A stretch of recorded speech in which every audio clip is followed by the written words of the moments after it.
Buku ini sempat viral di banyak media sosial, tapi saya ngerti kenapa itu viral dan menarik banyak orang karena buku ini banyak mencatat sesuatu yang gelap dan suram soal manusia, yaitu keinginan mereka untuk menguasai orang lain begitu.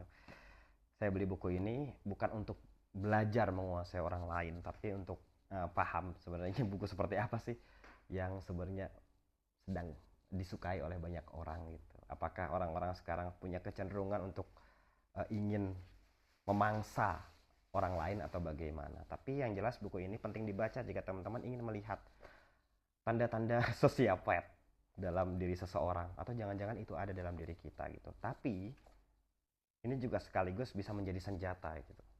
Buku ini bagaimana cara bermain di masyarakat sosial kita yang serba politis gitu ya. Saya akan ambil contoh beberapa yang teman-teman mungkin bisa setuju dan tidak setuju.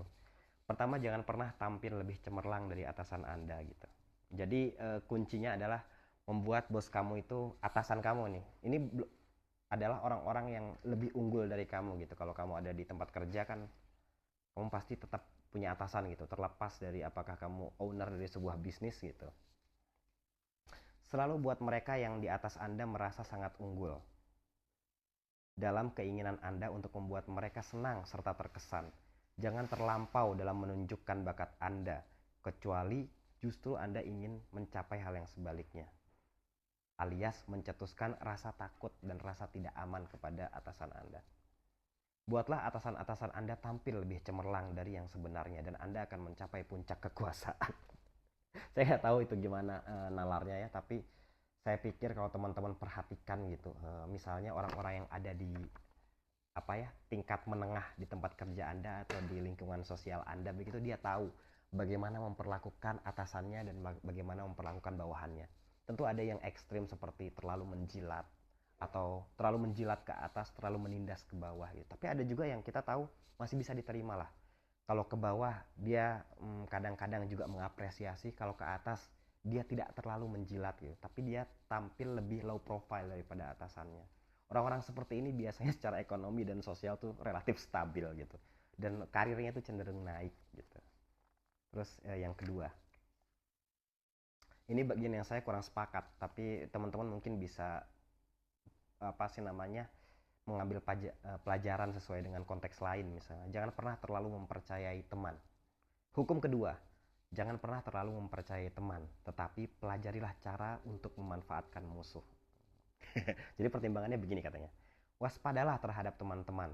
Mereka akan lebih cepat mengkhianati Anda karena mereka mudah dijangkiti rasa iri hati.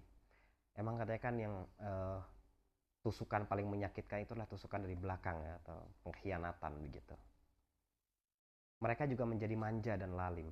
Namun pekerjakanlah mantan musuh, dia bilang gitu. Mantan musuh karena dia akan lebih setia daripada teman. Karena perlu membuktikan banyak hal. Malahan ada banyak hal yang perlu ditakuti dari teman-teman daripada dari musuh. Jika Anda tidak memiliki musuh, temukan cara untuk menciptakan musuh. Kan sebenarnya kontradiktif ya. Artinya mantan musuh itu kan artinya teman kita gitu. Terus kita harus berayun di antara tidak percaya, kemudian percaya, kan aneh ya sebenarnya. Makanya ini bagian yang saya kurang sepakat gitu.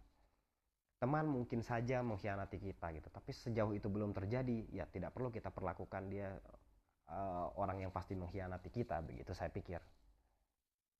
Musuh ya selamanya akan jadi musuh begitu. Musuh tidak selamanya akan jadi musuh, di situ saya sepakat. Tapi begitu dia sudah jadi teman, tidak perlu kita perlakukan dia seperti calon pengkhianat, kira-kira begitu. Ketiga, yang ini agak-agak setuju, agak-agak tidak setuju. Sembunyikan niat Anda, katanya. Eh, Contoh paling apa ya? Paling konkret dari ini adalah politisi yang sering kita lihat berjaya di panggung-panggung politik itu adalah orang-orang yang kita tidak ketahui betul niat sebenarnya apa. Walaupun kita bisa membaca dari tindakan-tindakannya gitu, tapi kan kita nggak tahu exact gitu. Tidak tahu persisnya gitu. Kita tidak tahu misalnya motif rigid seorang Joko Widodo misalnya. Kita juga tidak tahu apa motif utama dari Prabowo Subianto gitu. Kita hanya bisa menebak-nebak karena mereka adalah orang-orang yang mungkin adalah suka menyembunyikan niat. Tapi mungkin itu yang menyebabkan mereka unggul gitu ya di situ. Jika Anda ingin jadi politisi, pertimbangkan ini gitu. Walaupun saya juga nggak setuju gitu. Bilangnya begini, buatlah agar orang lain kehilangan keseimbangan dan tetap berada dalam kegelapan. Artinya dia nggak tahu apa-apa soal kita. Karena tidak pernah mengetahui tujuan di balik tindakan Anda.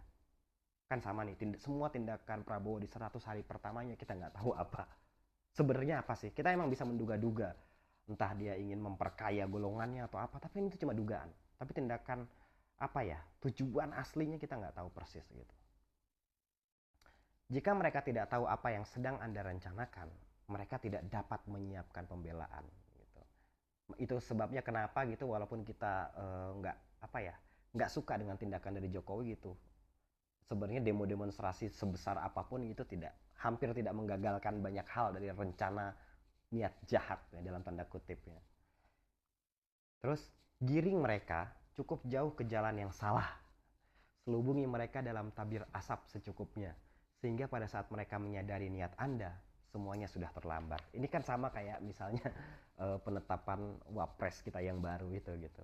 Ketika itu sudah terjadi, rasanya sudah terlambat. Atau sebenarnya kita udah nggak terlalu benar-benar berdaya gitu. Padahal semua itu sudah di set up sedemikian rupa mungkin sejak bertahun-tahun sebelum itu benar-benar dilaksanakan begitu. Kita bisa lihat itu. Nah teman-teman, dari 3 tadi seperti jangan tampil lebih cemerlang dari atasan Anda, kemudian 2, jangan pernah terlalu mempercayai teman, tetapi pelajarilah cara untuk memanfaatkan musuh, sampai pada sembunyikan niat Anda, itu saya kira ada baik dan buruknya gitu. Buku ini tidak untuk dipakai begitu, tapi beberapa bagian itu penting gitu untuk mendeteksi diri kita, apakah kita orang yang manipulatif gitu atau sebenarnya kita hanya persuasif saja gitu kan. Kita tahu jaraknya tipis sekali sebagai pemimpin misalnya. Kita kan tahu kapan kita memanipulasi orang, kapan kita sebenarnya mempersuasi orang gitu. Atau dalam dagang kita tahu bahwa artinya kita sedang merayu atau kita sedang berbohong gitu, karena jaraknya tipis-tipis gitu. Dan buku ini agaknya itu membantu kita untuk mengenali yang mana yang bohong, yang mana yang persuasi, kira-kira begitu. 48 Laws of Power, 48 hukum tentang power atau kekuatan oleh Robert Greene. Kalau kamu penasaran, kamu bisa, nggak ada keranjang hijau ya, kamu bisa beli sendiri di toko atau mungkin ada linknya.